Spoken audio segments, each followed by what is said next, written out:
లోకాన నా కీర్తి విస్తారమయ్యేను. 5108 కలియుగం మీదట ఆనందకు ముందుగానే రూకకు పుట్టెడు బియ్యము వచ్చేను.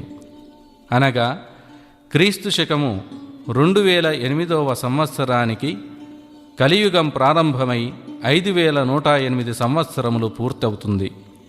ఆ తరువాత వచ్చు ఆనందనామ సంవత్సరము 2034లో వస్తుంది.